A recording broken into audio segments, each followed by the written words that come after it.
Assalamualaikum warahmatullahi wabarakatuh. Nama saya Gina Sada Sibuan. Saya dari Prodi D4 Keperawatan Anestesiologi. Di sini saya akan menjelaskan tentang identifikasi hazard di lingkungan kerja, safety science, personal protective equipment. Yang pertama, saya akan menjelaskan tentang pengertian hazard. Hazard atau bahaya merupakan sumber potensi kerusakan atau situasi yang berpotensi untuk menimbulkan kerugian. Sesuatu disebut sebagai sumber bahaya hanya jika memiliki resiko yang menimbulkan hasil negatif.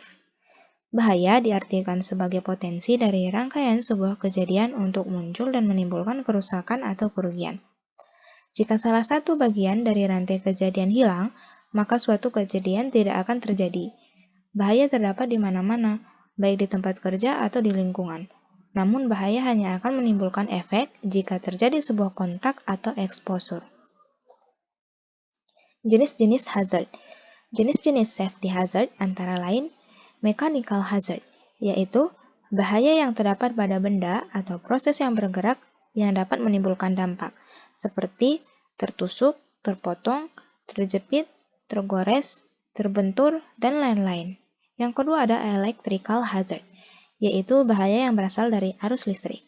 Dan yang terakhir ada chemical hazard, yaitu bahaya bahan kimia baik dalam bentuk gas, cair, dan padat yang mempunyai sifat mudah terbakar, mudah meledak, dan korosif. Selanjutnya ada bahaya keselamatan kerja, yaitu yang pertama ada hazard fisik. Bentuk dari hazard fisik adalah radiasi, kebisingan, temperatur ekstrim, pencahayaan, dan getaran. Yang kedua ada hazard kimia, yaitu kecederaan akibat sentuhan yang terhirup bahan kimia, contohnya bahan-bahan kimia seperti asid, alkali, gas, pelarut, semen, getah sintetik, gentian kaca, pelekat antiseptik, aerosol, insektisida, dan lain-lain. Yang ketiga ada hazard biologis, yaitu seluruhnya berasal dari makhluk hidup dan berdampak pada kesehatan berupa jamur, bakteri, dan virus. Yang keempat ada hazard ergonomi, antara lain desain tempat kerja yang tidak sesuai, postur tubuh yang salah saat melakukan aktivitas, desain pekerjaan yang dilakukan, serta pergerakan yang berulang-ulang. Yang kelima ada hazard mekanis, yaitu semua jenis bahaya yang berasal dari benda-benda bergerak atau bersifat mekanis, contohnya mesin-mesin pemotong dan bahaya getaran.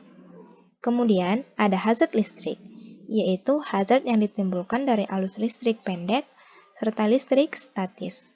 Yang terakhir ada hazard psikososial, meliputi stres, kekerasan di tempat kerja, waktu kerja yang padat, dan kurangnya waktu istirahat. Kemudian ada hierarki pengendalian bahaya, meliputi eliminasi, substansi, pengendalian engineering, pengendalian administratif, dan personal protective equipment. Selanjutnya ada penjelasan tentang APD. APD atau alat pelindung diri merupakan alat atau sarana yang digunakan oleh pekerja yang melekat pada tubuh pekerja dengan tujuan untuk melindungi sebagian atau seluruh tubuh pekerja pada saat melaksanakan pekerjaan dari kemungkinan terpajan oleh bahaya yang melebihi batas yang diperbolehkan.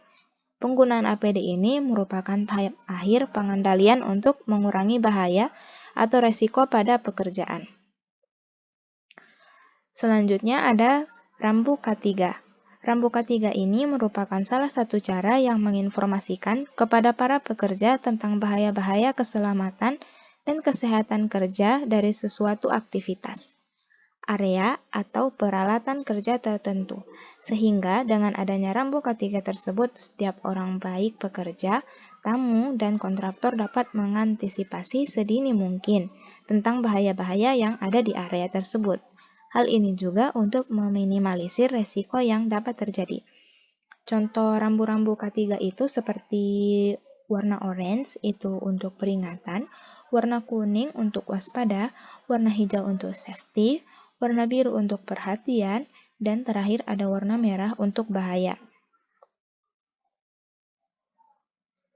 Manfaat menggunakan APD, yaitu untuk mengurangi resiko akibat kecelakaan dan melindungi seluruh atau sebagian tubuhnya terhadap kemungkinan adanya potensi bahaya atau kecelakaan.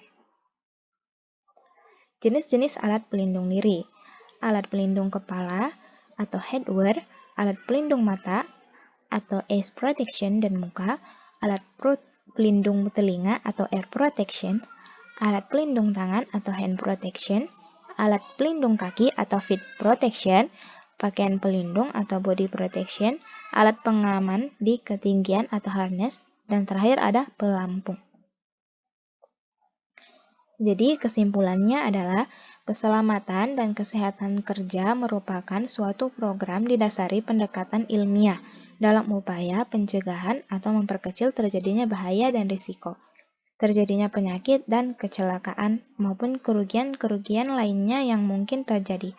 Hazard atau bahaya merupakan sumber potensi kerusakan atau situasi yang berpotensi untuk menimbulkan kerugian.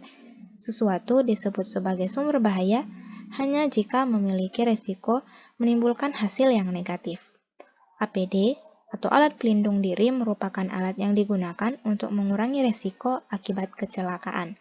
APD harus selalu dirawat agar dapat digunakan sesuai dengan ketentuan.